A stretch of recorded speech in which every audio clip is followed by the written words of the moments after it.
Praise the Lord, hallelujah. प्रभु यीशु मसीह में मेरे सब बहन भाइयों को जय मसीह की। आप सबका स्वागत है जीवित परमेश्वर की जीवित हजूरी में, जिसमें आने के बाद आपका जीवन आशीषों से भरता है और आप अपनी गवाही को अपने जीवन में रिसीव करते हैं। आज की हमारी इस वीडियो में हम परमेश्वर के पवित्र वचनों को मेरी भविष्यवाणियों की पुस्तक में से पढ़ेंगे। ये पवित्र वचन परमेश्वर के दास प्रेरित डॉक्टर अंकु यूसुफ नरूला जी के द्वारा लिखे गए हैं और हमारा विश्वास है कि जब आज आप इन पवित्र वचनों को सुनेंगे तो आप अपनी गवाही की ओर अगले नेक्स्ट लेवल पर पहुंचेंगे। तो पूरे विश्वास के साथ इन पवित्र वचनों को पूरा सुने। आज का पवित्र वचन, स्वर्गीय धन कमाने का बल। जब हम पवित्र बाइबल में व्यवस्था विवरण 8 अध्याय उसके 17 वचन में पढ़ते हैं तो लिखा है, और कहीं ऐसा न हो कि तू सोचने लगे कि ये संपत्ति मेरे ही सामर्थ्य और मेरे ही भुजबल से मुझे प्राप्त हुई। मेरे प्रियो, जो धन कमाने का बल है वह हमारा शारीरिक बल नहीं है और ना ही हाथों का बल है, बल्कि वह ईश्वरीय बल है जो परमेश्वर हमें देता है। जब आप बोते हैं, उसके वचन को पूरा करते हैं, तो परमेश्वर आपको छूता है और आर्थिक रीति से आशीषित करता है। व्यवस्था विवरण 8 अध्याय उसके 18 वचन में लिखा है कि तू अपने परमेश्वर यहोवा को स्मरण रखना, क्योंकि वही है जो तुझे संपत्ति प्राप्त करने की सामर्थ्य इसलिए देता है कि जो वाचा उसने तेरे पूर्वजों के शपथ खाकर बांधी थी उसको पूरा कर सके, जैसा आज प्रकट है।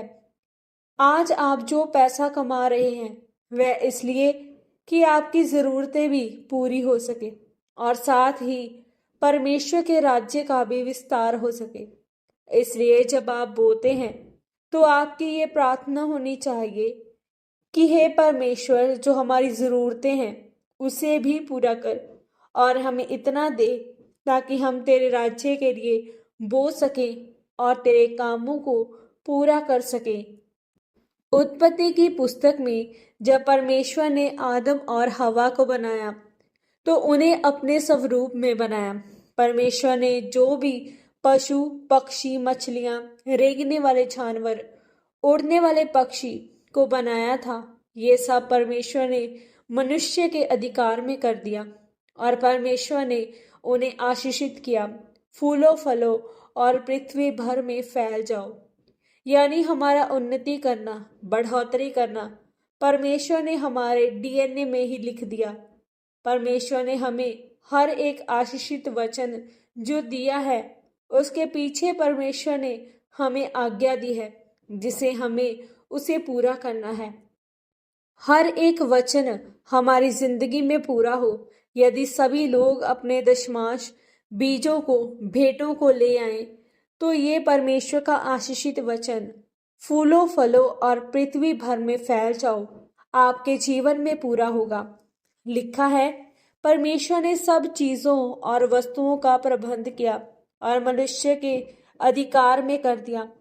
लेकिन जब आदम और हवा ने परमेश्वर के विरुद्ध पाप किया और वह परमेश्वर को आम समझने लगा कि परमेश्वर हर रोज वाटिका में हमारे पास आता है और हमसे बात करता है, जिस कारण उन्होंने पाप कर लिया।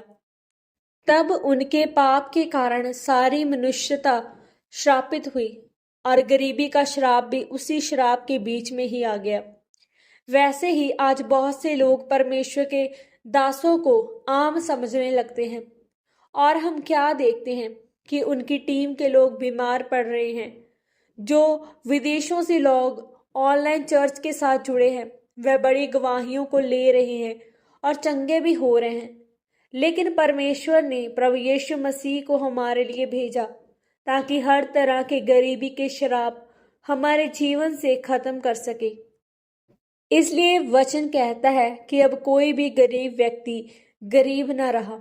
गलातियां 3 अध्याय उसके 13 और 14 वचन में लिखा है कि मसीह ने जो हमारे लिए श्रापित बना, हमें मोल लेकर व्यवस्था के श्राप से छुड़ाया क्योंकि लिखा है, जो कोई काठ पर लटकाया जाता है वह श्रापित है।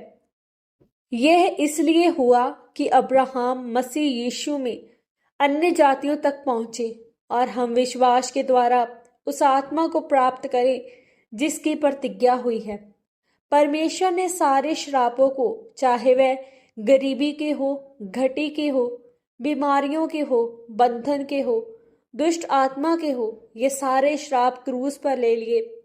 हमें उस श्राप से जो आदम और हवा का परमेश्वर की बात ना मानने के कारण आया था, प्रभु यीशु मसीह के क्रूस पर उठाए जाने के कारण वह पाप ले लिए। अब आप बिल्कुल आजाद हैं परमेश्वर की आशीषों को ग्रहण करने के लिए। परमेश्वर ने कहा, जहां जहां तू जाएगा तेरा परमेश्वर तेरे संग रहेगा। जब आप परमेश्वर के वचन को ध्यान से सुनते हैं और उस पर चित्त लगाएं और उसके अनुसार चलते हैं, तो आप उस वृक्ष के समान है जो बहती नालियों के किनारे लगाया गया, जो अपनी ऋतु में फलता है और जिसके पत्ते कभी मुरझाते नहीं। इसलिए जो कुछ आप करते हैं उसमें आप सफल होते हैं। आमीन। प्रार्थना। सर्वशक्तिमान परमेश्वर, इस वचन के लिए मैं आपका धन्यवाद करती हूँ।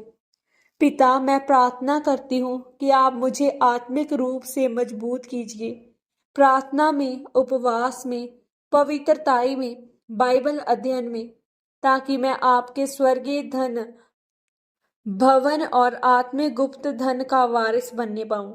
प्रभु यीशु मसीह के पवित्र और सामर्थी नाम में हम मांगते हैं। आमीन, आमीन और आमीन।